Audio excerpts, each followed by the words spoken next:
हरे कृष्ण। ओम अज्ञानतिमिरन्धस्य ज्ञानाञ्जनशलाकया चक्षुरुन्मिलितं येन तस्मै श्रीगुरुवे नमः। नमो विष्णुपादाय कृष्णपृष्ठाय भूतले श्रीमते भक्तिवेदान्त स्वामीति नामिने। नमस्ते सरस्वते देवे गौरवाणी प्रचारिणे निर्विशेषा शून्यवादी पाश्चात्य देश तारिणे। जय श्री कृष्ण चैतन्य प्रभु नित्यानंद श्री अद्वैत गदाधर शिवासादि गौर भक्त वृंद। हरे कृष्णा कृष्ण कृष्णा हरे हरे, हरे रामो राम रामो हरे हरे। तो आज हम पढ़ेंगे श्रीमद् भगवद गीता अध्याय 6 श्लोक संख्या 31 तक हमने कल देखा था। तो 31 से 34 के जो श्लोक हैं। सर्वभूत स्थितं यो मां भजति एकत्वमास्थिता सर्वथा वर्तमानोऽपि स योगी मयि वर्तते। आत्मौप्येन सर्वत्र समं पश्यति अर्जुन सुखं वा यदि वा दुःखं स योगी परमो मतः। अर्जुन उवाच योऽयं योगस्त्वया प्रोक्ता साम्येन मधुसूदन एतस्याहं न पश्यामि चञ्चलत्वा स्थितिं स्थिराम्। चञ्चलं हि मना कृष्णा प्रमाथि बलवत्रणं तस्याहं निग्रहं मन्ये वायुरिव सुदुष्करम्। तो ये 31 श्लोक जो 29-30 में भगवान ने बताया था कि जो विजन है परफेक्ट योगी का, जो परमात्मा को कैसे वो देखता है, और 31 और 32 में उसके एक्शंस हैं परफेक्ट योगी के कैसे एक्शन हो। क्योंकि जैसा जब व्यक्ति का दृष्टिकोण होता है उस दृष्टिकोण के अनुसार वो क्रिया करता है। सर्वभूत स्थितम यो माम, सर्वभूत स्थितम यो माम भजति एकत्वम आस्थिता। जो योगी मुझे तथा परमात्मा को अभिन्न जानते हुए भजति एकत्वम आस्थिता परमात्मा की भक्ति पूर्वक सेवा करता है। सर्वथा वर्तमानो भी, सर्वथा मीन्स सारी स्थितियों में, हर प्रकार की सिचुएशन में, स योगी मई वर्तते, वह योगी मुझ में स्थित रहता है। तो भगवान बता रहे हैं कि सर्वभूत स्थितम यो माम, सारे जीवात्माओं को जो मुझ में स्थित देखता है, भजति एकत्वम, और ऐसे वो मेरा भजन करता है। सर्वथा वर्तमानों की, सारी परिस्थितियों में, स योगी मई वर्तते, वो योगी जो है वो मुझ में रहता है। तो प्रभुपाद जी ने इस तात्पर्य में मेनली एक्सप्लेन किया है कि कैसे जो इम्पर्सनलिस्ट होते हैं, निर्विशेषवादी होते हैं, वो बोलते हैं कि भगवान है और भगवान से ऊपर क्या है, ब्रह्मन है। वैष्णव फिलॉसफी क्या है कि ब्रह्मन है, ब्रह्मन से ऊपर भगवान है। तो यहाँ पे भगवान क्लियरली बोल रहे हैं कि वो जो योगी है वो सबको मुझ में देखता है, हाँ, और मुझको उनमें देखता है। लेकिन भगवान बोल रहे हैं कि ऐसा व्यक्ति ब्रह्मन में स्थित नहीं होता, वो किसमें, मई वर्तते, वो मुझ में सिचुएट होता है। मतलब जो भगवान की सिचुएशन है वो ब्रह्मन से बियॉन्ड है। इसके लिए प्रभुपाद जी ने श्लोक में देखें दो चीजें, दो श्लोक कोट किए हैं। दिक्कलादि अनवाच्छिन्ने कृष्णे चेतो विधाय च तन्मयो भवति क्षिप्रं जीवो ब्रह्मणि योजयेत् दिक कलादि अनवाच्छिन्ने, अनवाच्छिन्ने means that which is not limiting, which is not limiting, which is all pervading, मतलब जिसको सीमित नहीं किया जा सकता है, जो हर जगह व्याप्त है, टाइम और स्पेस से जिसको सीमित नहीं किया जाता है। कृष्ण कृष्ण चेतो विधाय च,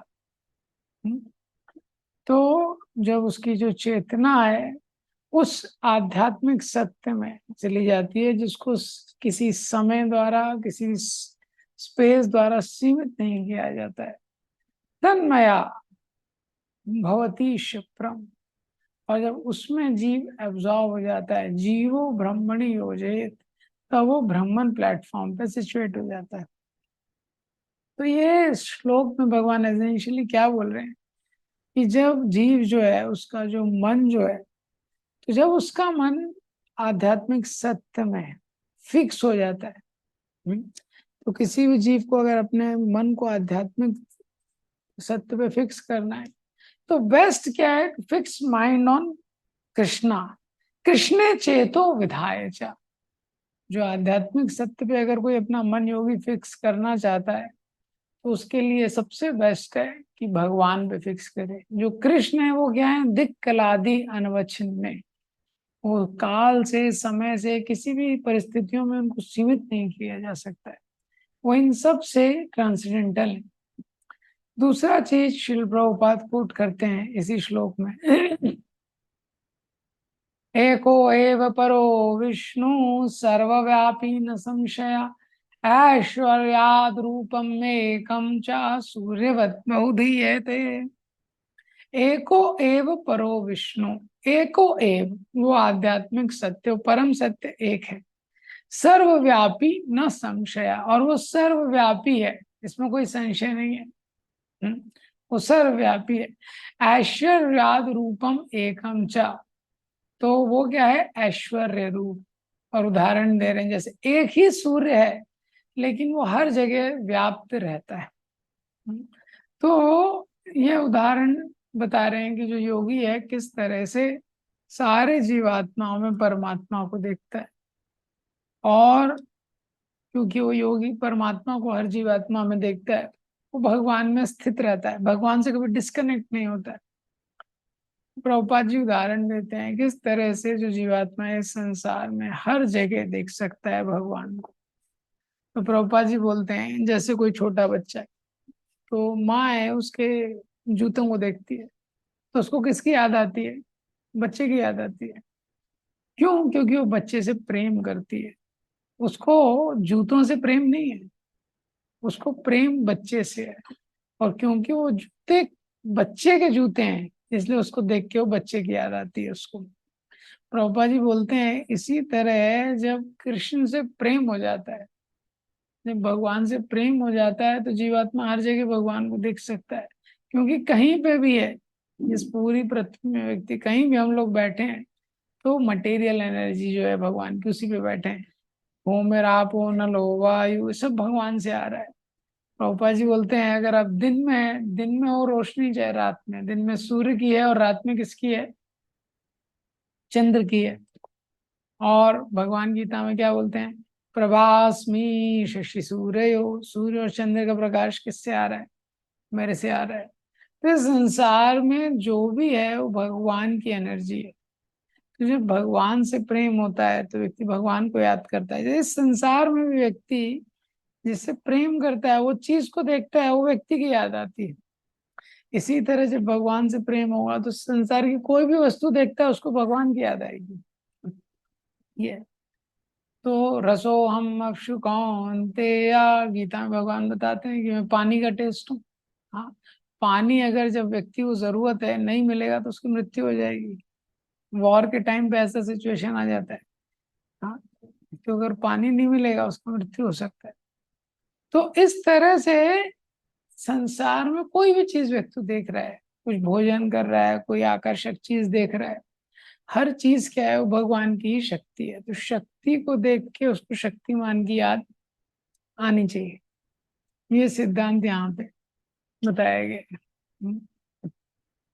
जो इम्पोर्टेंट सिद्धांत है कि कैसे जो व्यक्ति है वो हर जगह वो भगवान की प्रेजेंस देखता है, क्योंकि वो भगवान से प्रेम करता है और भगवान की शक्ति ही हर जगह है, उसके कारण भगवान की प्रेजेंस देखता है।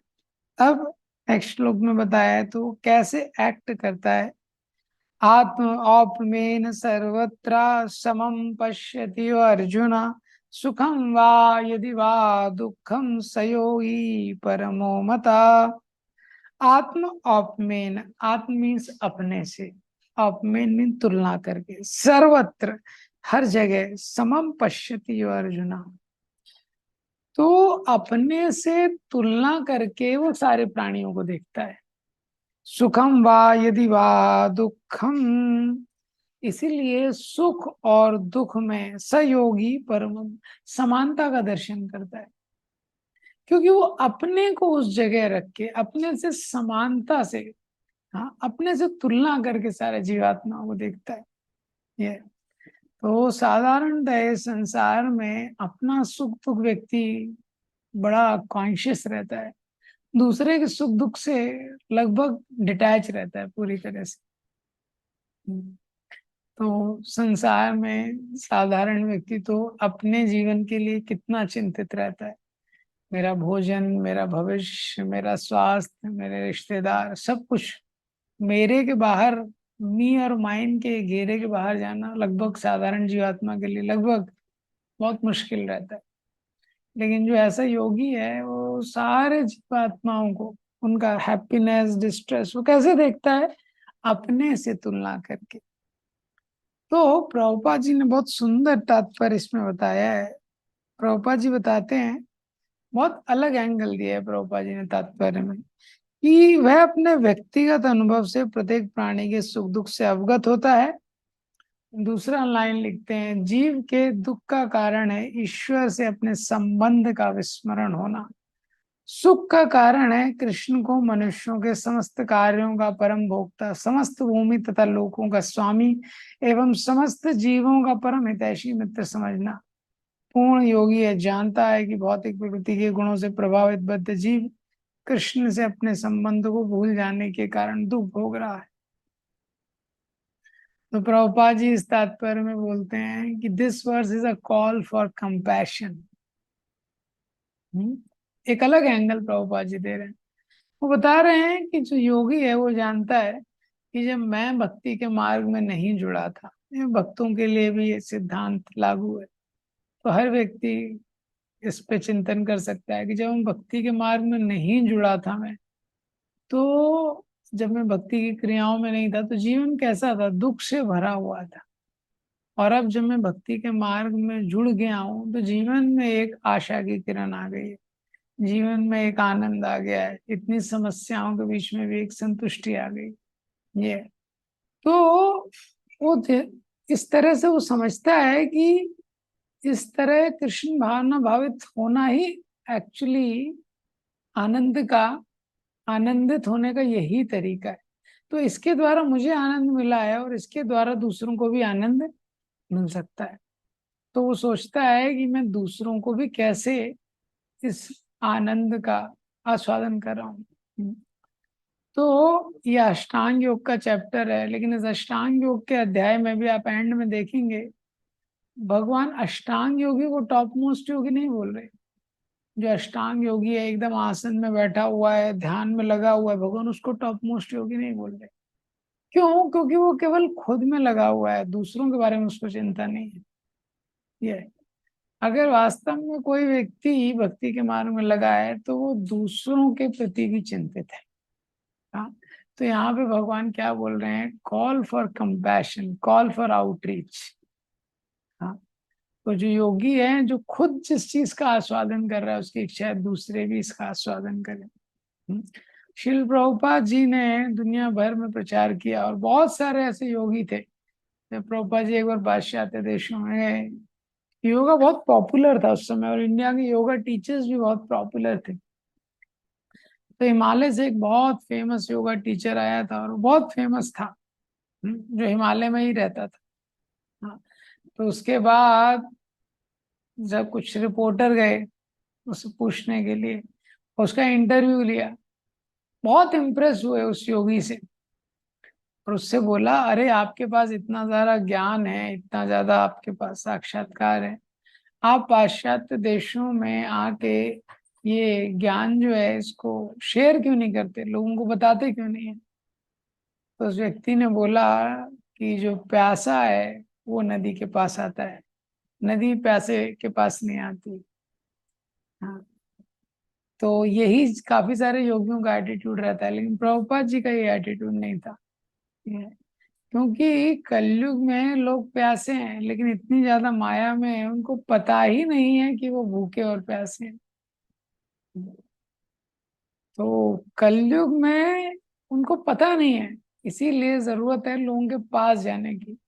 जब कोई बीमार रहता है व्यक्ति, तो बीमार होता है व्यक्ति तो डॉक्टर के पास जाता है, लेकिन अगर कोई बहुत ज्यादा बीमार होता है तो डॉक्टर को उसके पास आना पड़ता है। हाँ, इसी तरह कलयुग में सब इमरजेंसी केसेस है। तो इसीलिए कृष्णा कॉन्शियसनेस को शेयर करना ये एक बहुत इम्पोर्टेंट चीज है, जो यहाँ पे एक सिद्धांत बता रहे हैं भगवान।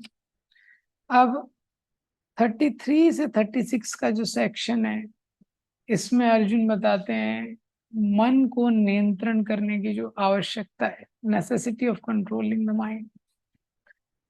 जो 33 श्लोक में अब अर्जुन बोल रहे हैं, अभी तक भगवान ने बताया है अष्टांग योग, उसकी प्रारंभिक स्तर, उसका उच्च स्तर, उच्च स्तर में योगी कैसे देखता है, उसका दृष्टिकोण क्या होता है, क्या उसके मन की भावना है, कैसे वो कार्य करता है। अर्जुन वाचा योऽयं योगस्त्वया प्रोक्ता सामेन मधुसूदन, एतस्याहं न पश्यामि चंचलत्वा स्थितिं स्थिराम। अर्जुन बोलते हैं योयम ये जो आपने पद्धति बताई है योग, ये जो आपने योग पद्धति त्वया आपने बताई है, प्रोक्ता ये अभी एक्सप्लेन की है, साम्य ना मधुसूदना, एतस अहम न पश्यामि। भगवान से अर्जुन बोल रहे हैं मुझे तो नहीं लगता कि इसको करना संभव है। क्यों? क्यों ऐसा बोल रहे हैं अर्जुन? चंचलत्वा स्थितिम स्थिराम, चंचल होने के कारण इसको स्थायी रूप से नहीं किया जा सकता। अर्जुन ने कहा, हे मधुसूदन, आपने जिस योग पद्धति का संक्षेप में वर्णन किया है वह मेरे लिए अव्यवहारिक तथा असहनीय है, क्योंकि मन चंचल तथा अस्थिर है। तो अभी तक भगवान ने इतना डिटेल में बताया, अर्जुन बोल रहे हैं तो प्रैक्टिकली नहीं।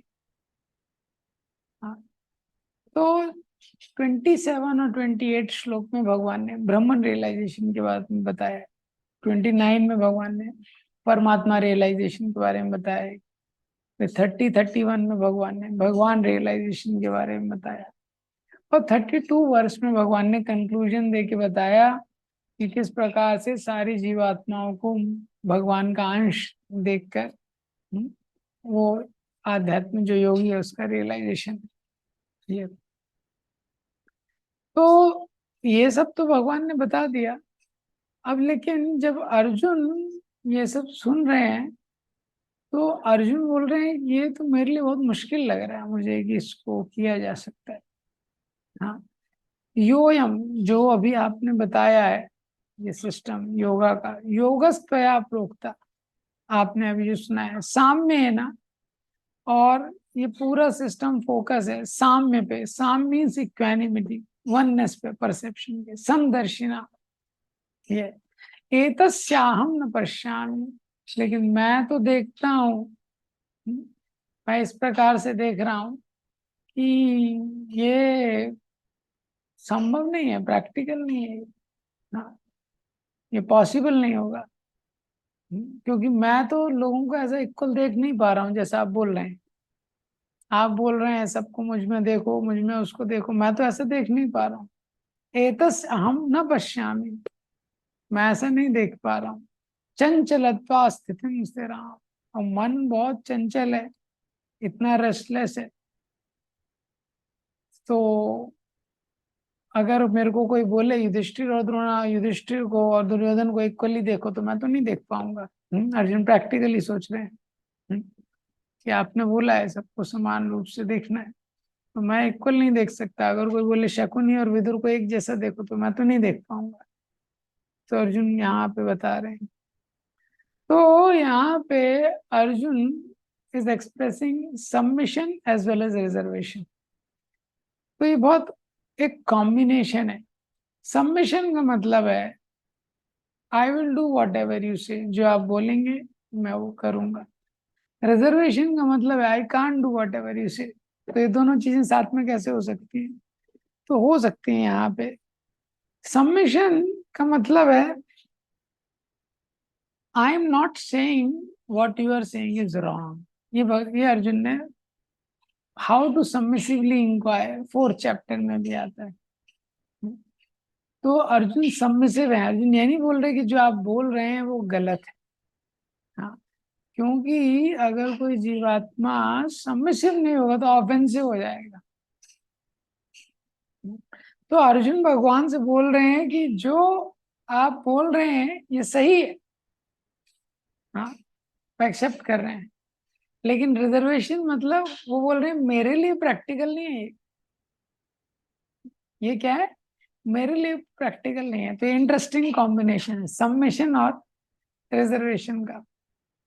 तो आध्यात्मिक जगत में, आध्यात्मिक जीवन में भी ये दोनों इंपॉर्टेंट चीज है। जैसे ध्रुव महाराज थे, वो 5 वर्ष की उम्र में इतना क्रोध आ गया और जंगल में चले गए। तो नारद मुनि ने बोला इतना क्यों तुम इतना क्यों उद्विग्न हो गए? कभी कभी तो जो माता पिता होते हैं बच्चे को डांटते हैं, इतना सीरियसली नहीं लेना चाहिए। आज पिताजी ने गोद में नहीं बैठने दिया, कल जाओगे तो वो बैठने मिल जाएगा। ये और बच्चे आपस में झगड़ा करते हैं, बाद में साथ में आके खेलते हैं। अभी तो तुम बच्चे हो, इतना फिजिकली ग्रो नहीं हुए हो, क्यों इतना ले रहे हो? और अगर तुम स्पिरिचुअली ग्रो हो भी गए हो, अगर तुमको लगता है कि आध्यात्मिक रूप से तुम उन्नत हो गए हो, तो आध्यात्मिक रूप से जो व्यक्ति उन्नत होता है, मान अपमान सुख दुख हानि लाभ इन सबको तो समान देखता है। तो इस सबके बारे में क्या चिंता करने की जरूरत है? तो दोनों एंगल से चेकमेट कर दिया नारद मुनि ने एक तरीके से ध्रुव महाराज को। तो ध्रुव महाराज ने अपना सबमिशन एक्सप्रेस किया। ध्रुव महाराज ने बोला जो आप बोल रहे हैं वो सही है, लेकिन रिजर्वेशन भी एक्सप्रेस किया। कि ध्रुव महाराज ने बोला लेकिन मैं उस स्थिति में हूं नहीं, मैं क्षत्रिय खून मेरे अंदर है और मैं इसको सहन नहीं कर सकता हूँ इस अपमान को। तो इसको एक्सेप्ट करना, इसको सहन करना मेरे लिए पॉसिबल नहीं है। कोई मुझे तरीका बताइए। हाँ, अपने ग्रेट ग्रैंडफादर से भी बड़ा मुझे किंगडम चाहिए उसके लिए। हम्म, तो ये क्या है, कॉम्बिनेशन है सबमिशन और रिजर्वेशन का। आध्यात्मिक जीवन में भी कभी कभी हमको जो इंस्ट्रक्शन मिलता है, तो इसका अपोजिट क्या है कि व्यक्ति कभी कभी ऑफेंसिव हो जाता है। तो कोई लोग क्या रिबेल करने लगते हैं, रिबेलियन अच्छा नहीं है। सबमिशन मतलब जो आप बोल रहे हैं वो सही है, लेकिन रिजर्वेशन मतलब कि शायद मेरे लिए अभी प्रैक्टिकल नहीं है, और या तो मेरे लिए कैसे प्रैक्टिकल है उसको समझाइए। जैसे कोई बोलता है कि रोज आपको 64 माला करना चाहिए, तो ये अच्छा एस्पिरेशन है, लेकिन प्रैक्टिकली हो सकता है वो व्यक्ति ना कर पाए। तो यहाँ पे अर्जुन ने अपनी रिजर्वेशन बता रहे हैं। तो हमारी जो एस्पिरेशन है वो बहुत हाई रहती है, हमको भगवान का शुद्ध भक्त बनना है, हमेशा भगवान को याद रखना है। लेकिन उसको करने के लिए एक तैयारी लगेगी। जैसे इंग्लिश में बोलते हैं there are stars and there are stairs. हाँ, एक होते हैं सितारे जो आकाश में चमक रहे हैं, और एक है स्टेयर्स, सीढ़ियां जिन पे चढ़ना है हमको। तो स्टार्स मतलब जो हमारा उद्देश्य है, जो अंतिम गोल है, वो स्टार्स है। और स्टेयर्स मतलब steps we need to take to go there. Stairs, एक एक स्टेप से हम वहां जाएंगे। तो जो व्यक्ति केवल सितारों को देख रहा है और नीचे नहीं देख रहा है, सीढ़ियों को नहीं देख रहा है, तो भी आगे नहीं बढ़ सकता है। और कोई व्यक्ति है केवल नीचे देख रहा है और सितारों की तरफ नहीं देख रहा है, तो भी उसको इंस्पिरेशन नहीं मिलेगी। तो हमारे व्यवहारिक जीवन में क्या होता है, हम आध्यात्मिक जीवन में we take one step at a time. हर दिन हम आध्यात्मिक जीवन जीने का प्रयास करते हैं, one step at a time. तो धीरे धीरे स्टेयर्स के माध्यम से एक एक सीढ़ी हम चढ़ते हैं और एक दिन हम स्टार्स में पहुंच जाएंगे। तो यही अर्जुन यहाँ पे बोल रहे हैं कि मेरे लिए प्रैक्टिकल नहीं है। क्यों प्रैक्टिकल नहीं है? चंचलत्वा स्थितिम मना, क्योंकि ये जो मन है ये बहुत चंचल है। मन बहुत चंचल है। इस चंचल मन को नियंत्रण में करना आसान नहीं। ये अर्जुन का 7th क्वेश्चन है कि माइंड को मैनेज करना बहुत मुश्किल है। अर्जुन ने भगवत गीता में 17 प्रश्न किए, उसमें से 7वां प्रश्न जिसमें अर्जुन भगवान को बोलते हैं कि ये जो माइंड है ये अनमैनेजेबल है। और तो इस श्लोक में जो 33वां श्लोक है, इसमें भगवान अर्जुन भगवान को बोलते हैं मधुसूदन। मधु मतलब दैत्य। दैत्य। तो मधु बहुत शक्तिशाली दैत्य था। तो अर्जुन दूसरे शब्दों में ये बोलना चाहते हैं कि ये माइंड माइंड को कंट्रोल करना आसान नहीं है, बहुत भारी डीमन के समान है। बहुत शक्तिशाली जो डीमन रहता है उसको कंट्रोल करना कितना मुश्किल रहता है। ये इसी तरह ये माइंड है, ये कॉन्स्टेंटली अनस्टेडी रहता है। हाँ, कॉन्स्टेंटली कुछ ना कुछ विचार करते रहता है। कॉन्स्टेंटली ये जो मेन उद्देश्य उससे व्यक्ति को कहीं और लेके जाता है। तो अब मन के स्वभाव को प्रभुपाद जी तात्पर्य में लिखते हैं, 5000 साल पहले अर्जुन जैसा योग्य व्यक्ति, इतना शक्तिशाली धनुर्धर, कृष्ण का मित्र और इतना आत्म संयमी व्यक्ति, उसको इतनी सारी सुविधाएं प्राप्त थी, उसको ये योग का मार्ग अव्यवहारिक लग रहा है। तो हम लोग इसको कैसे कर सकते हैं? ये अब 34वें श्लोक में मन की स्थिति का वर्णन करते हैं। चंचलम हि मना कृष्णा प्रमादि बलवत्रणम तस्याहं निग्रहं मन्ये वायुरिव सुदुष्करम। चंचलम ही मना कृष्णा। चंचल, ये मन का पहला स्वभाव क्या है? ये चंचल है। हम्म? तो यहाँ पे 4 विशेषण दिए गए हैं मन को। हम्म? प्रमाथी। प्रमाथी मतलब ये पागल है, वाइल्ड है, बलवद बहुत शक्तिशाली है, दृढ़म। तस्या अहम निग्रहम मन्ये।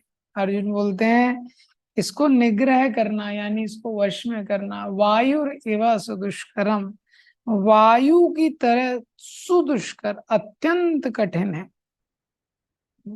अत्यंत कठिन है, मन को वश में करना अत्यंत कठिन है। ये तो पहला विशेषण दिया गया है कि ये चंचल है। किसकी तरह चंचल है? जैसे छोटे बच्चे चंचल रहते हैं, तो माता पिता बच्चों को बोलते हैं यहाँ बैठ जाओ, अपना काम करो, तुरंत वो कहीं और चला जाएगा। ये करो, वो एक जगह बैठ नहीं सकते हैं। वो बच्चे चंचल रहते हैं, हमेशा कुछ ना कुछ करते रहेंगे, कुछ ना कुछ कर, रेस्टलेस रहते हैं, चंचल है। दूसरा क्या रहता है कि चंचल होने के कारण कभी कभी विपत्ति भी आ सकती है। जैसे बच्चा चंचल रहता है, बेड पे है, बेड से नीचे गिर जाएगा। कभी कभी जो कुकर की सीटी है वो अपने मुंह में डाल लेगा। ये तो इसी तरह जो मन है ये चंचल है, ये कुछ ना कुछ ढूंढता रहता है। कभी कभी ढूंढने के कारण भी बहुत बड़ी विपत्ति में अपने आप को डाल लेता है। मन की क्यूरियोसिटी के कारण जो नेट पे लोग कुछ ना कुछ ब्राउज कर रहे हैं, कुछ कर रहे हैं, बहुत समय वेस्ट कर देते हैं, कभी कभी बहुत विपत्ति में भी पड़ जाते हैं। ये तो मन चंचल है। अब इसके साथ मन को और भी डेंजरस बना देता है ये। क्या बना देता है? प्रमाथी, बलवत। ये दूसरा डिस्क्राइबर है, मन का विशेषण है। प्रमाथी मतलब ये पागल है। हाँ, तो केवल जनरली जो छोटा बच्चा है वो बच्चा है, लेकिन वो पागल नहीं है। जो छोटा बच्चा रहता है वो इनोसेंट रहता है, लेकिन वो पागल नहीं रहता है। ये लेकिन ये मन ऐसा बच्चा है, ये पागल है।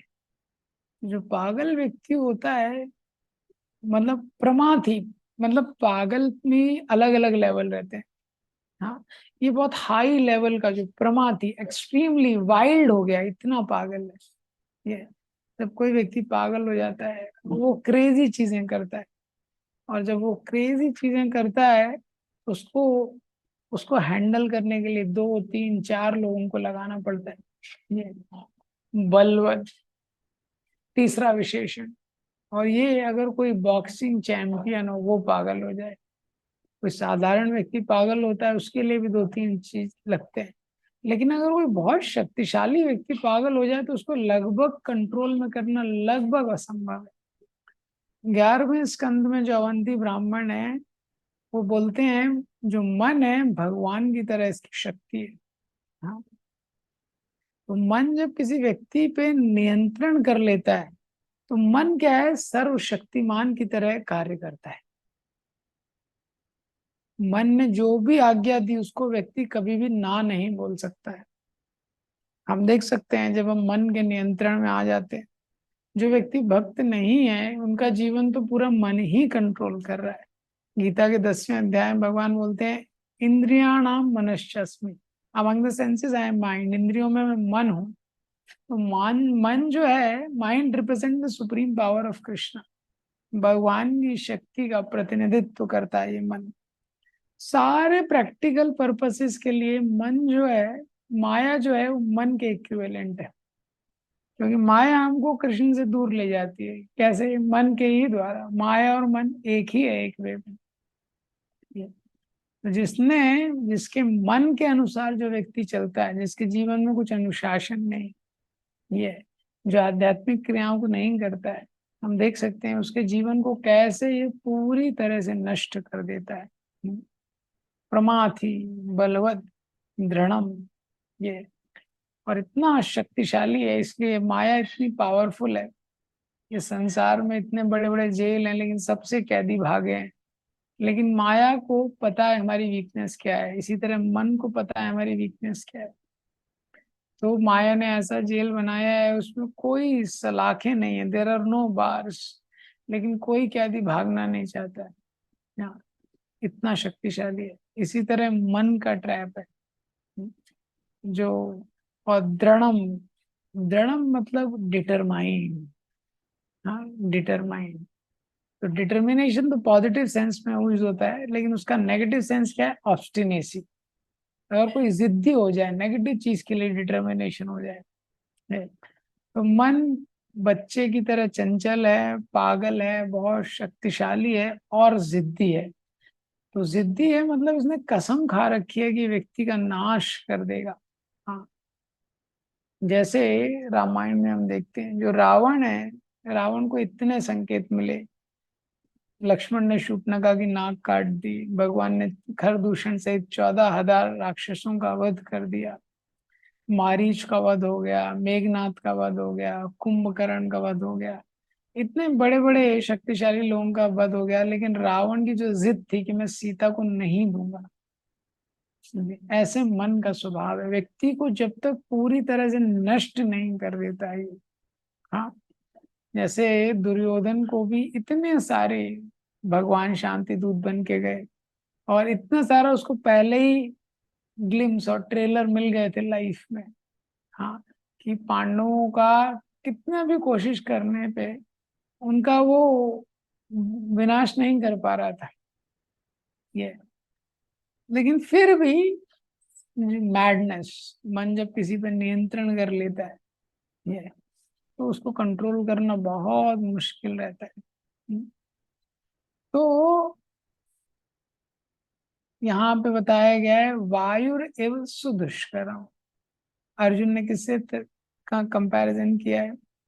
इससे पहले 6वें अध्याय के 19वें श्लोक में भगवान ने बोला जो योगी रहता है वो कैसे फोकस करता है, यथा दीपो निवातस्थो, कि जो दीप है जो ऐसी जगह पे है जहाँ पे कोई हवा नहीं चल रही है, ऐसे माइंड फिक्स रहता है। और वहां पे बताया था मैंने जो विंड है उसका कंपैरिजन किससे? भौतिक इच्छाओं से। तो योगी के मन में कोई भौतिक इच्छाएं नहीं है तो माइंड उसका पीसफुल रहता है, लेकिन जब तक भौतिक इच्छाएं हैं वो हवा की तरह है। और ये कोई साधारण विंड नहीं है कि आप ओशन के यहाँ जा रहे हैं, मंद मंद हवा चल रही है, नहीं, ये हवा का तूफान है। हवा का तूफान है। और जब तूफान आता है तो संसार की जितनी बड़ी बड़ी शक्तियां हैं, पूरे संसार की बड़ी बड़ी आर्मीज हैं, यूएस आर्मी, ये आर्मी, वो आर्मी, सब कोई कुछ नहीं कर पाते। जब हवा का तूफान आता है, वेस्ट में जब टॉर्नेडोज आते हैं, तो क्या है, उनको केवल बोलना पड़ता है कि आप लोग अपने आप को बचाइए। वो बताते हैं केवल कि तूफान आ रहा है, उतना ही है। प्रभुपाद जी इस तात्पर्य में एक और उदाहरण देते हैं कथा उपनिषद से।